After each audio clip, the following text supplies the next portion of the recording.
गुरुर्ब्रह्मा गुरुर्विष्णु गुरुर्देवो महेश्वरः गुरु साक्षात् परब्रह्मा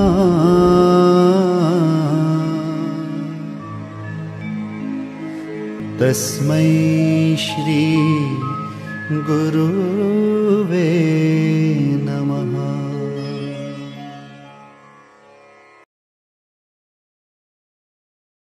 Hello everyone, till now we have covered the topic of introduction, meaning of accounting, characteristics of accounting of chapter number 1. Okay, now continuing further, the objectives of accounting. Why basically we prepare the books of accounts? What are the objectives of accounting? So firstly, permanent records. As I told you in the earlier lecture, that it is very much compulsory for the business organizations to maintain the books of accounts for previous 3 years, 3 accounting years. So if we record in the books of accounts, that will be always a permanent record, which we have to maintain as per Income Tax Act. For 3 years, minimum 3 years, we got to maintain it. So it is a permanent record. So mean objective is my permanent record. Second, to know the effect of each transaction, whether each transactions, okay, will result into profit or loss. Okay, that to come with that, okay, we are preparing the books of accounts. What is the effect of the transactions on the business? To know that, we are preparing the books of accounts. To know the influential factors.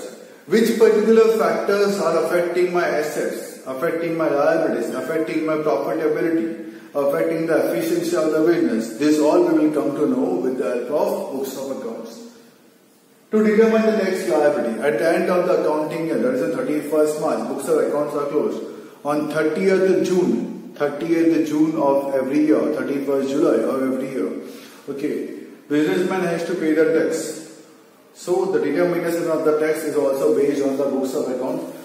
How much amount of tax, which type of tax we have to pay, and how much amount of tax depend upon the tax slab. Okay, this all has to be decided with the help of books of accounts. It depends upon the net profit which the business is earning. To know the quantum of payables. Payables, if you are dealing in credit transactions. Okay, if suppose I am purchasing the goods on credit from somebody, okay, a particular party is called the creditor, okay, and the amount which I have to pay to him or her, that is the amount of payable. So by this way, how much amount is there which I have to pay? By this way, how much amount is there which I have to pay? Okay, trading in goods become the creditors. Okay, then if I have taken loan from the bank or any financial institutions, in that particular case also I have to pay them back their amount. If any loan is taken, the interest I got to pay. So what is the lump sum amount, quantum size of my payables? That also we will come to know with the help of books of accounts. Okay, creditors from whom I have purchased the goods on credit, they are giving me a particular date. Okay, within 20 days or 25 days I have to pay back the amount. Okay, so this I have to remember. For that a separate book has been prepared. Bills payable book, bills receivable book has been prepared. On that dates has been written, and on that particular date we used to pay, so that the credibility of the business in the market will also always stay. So credibility means one type of goodwill. Okay, if you are giving somebody date that I will pay in July month first week, and if you are not able to pay on the first week of July, then your credibility, your reputation or goodwill in the market will be down.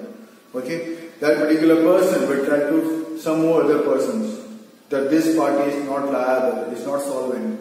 Okay, so to maintain that payables, what is the amount of payables, what is the amount of liabilities, okay, we'll come to know with the help of books of account. Then coming to number 6, to know the quantum of receivables, what amount is yet to be received, what amount is yet to be received. While credit sales, if you have sold goods to somebody, that party is called the debtors, and the amount which is yet to be received from him is called the receivables. So while selling the goods, the debtors come into exist. and the amount which is yet to be received from me is called receivables. Other than receivable, there are so much different amount also which is yet to be received. Okay, if I have given, business has given loan to somebody, the amount is yet to be received. On that, interest is yet to be received. So there are so many receivables. So what are the receivables? How much amount is for the receivables? That we will come to know with the help of books of accounts. To measure the profitability of the business, this is the main objective of preparing the books of accounts. Okay, to know the profitability of the business at the end of the accounting year, that is on 31st March, business will come to know that in the entire year, right from the 1st April to 31st March, how the business has done, so that we can know the profitability of the business, where are the loopholes, okay, why the business, the budget which has been prepared, that after 1 year, I will get this amount of profit, and at the end of the year, okay, some amount of profit has been different from the budgeted figure. Then what are the reasons of that? That we will easily come to know if we have prepared the books of accounts. To know the economic status of the business, whether my business is economically efficient or not, whether my assets, whether my liabilities is sufficient or not. If my assets is more than liabilities, then I am in a good position. But if my liabilities are more than my assets, then I am not in a good position. My solvency, there is a question mark in the solvency then.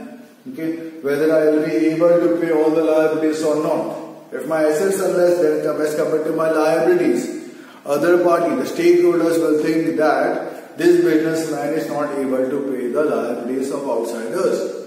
So it is very much important for me to prepare the books of account and check again and again after each quarter, 3 months or half yearly, 6 months. We got to check our books of accounts whether we are solvent or not, whether my assets is more or not. Okay, then and then only business can fruitfully carry further. To detect and avoid errors and frauds, if any errors are there, okay, to find out the errors, in the very first lecture I have told you the business, there are two sides, one is debit side and one is credit side. There are two sides of books of accounts, okay. Accounts should tell you if the both sides are telling, okay. So if by chance any frauds or any errors are occurring in the books of account, then it can be easily rectified. It can be easily determined, detected very easily, because on both the side, on debit side or credit side, on both the side the amount will be same. For that purpose we are preparing trial balance. We will learn afterwards. We are preparing trial balance for that particular purpose, so that before preparing the annual accounts, okay, trial balance should be tallied. Trial balance tallies then for the entire year. Whatever transactions we have to deal with, they all are correct. Okay, the recordings are correct in the books of accounts. So these are the basic objectives of accounting, permanent records which we have to compulsorily keep, to know the effect of each transactions in the business, to know the influential factors, which factors are affecting, which factors are giving good effects to the business, to determine the tax liability, to know the quantum of payables, how much amount is yet to be paid to the outsiders, to know the quantum of receivables, how much amount is yet to be received from outsiders, what is the profitability, is the profitability, what the profit amount, whichever I am earning, is good enough or not, based on the investment. Okay, if I invested 1 crore, and that 1 crore if I keep in the bank will give me 6% rate of interest. So from that 6%, if my profit is less, my business is not efficient, it means. Okay, so I got to compare that also. The profitability help me in that way. Regarding economic status, whether my assets and liabilities, if my assets is more as compared to my liabilities, it means my business is efficiently working. But if opposite happens, liabilities is more than my assets, it means I am incurring loss, my economic status is in danger. And lastly, to detect and avoid errors and frauds. By chance, if any errors are there, we got to rectify that. Before preparing the annual accounts, annual report, we got to rectify that. Okay, so for this all purposes, accounting book has been prepared. Okay, again recapitalizing all the topics further. Before we have seen introduction, we have seen Italian monk Luca Pacioli, 1494 AD, in the books of mathematics, accounting word he has used. Okay, meaning we have seen accounting is the process of recording, classifying, analyzing, interpreting the business transactions which can be measured in terms of money, so that the users can take correct decisions We have seen the characteristics and now it's time for objectives. Okay. Hope so you are able to understand all the topics separately. Okay. Keep on learning it. Keep on writing it again and again. It's very much necessary. You already have prepared the new books for accountancy. I'm very happy with that. Okay. Keep learning like this. Okay. Keep helping your teachers, and teachers will definitely help you out in studies. Okay. Thank you.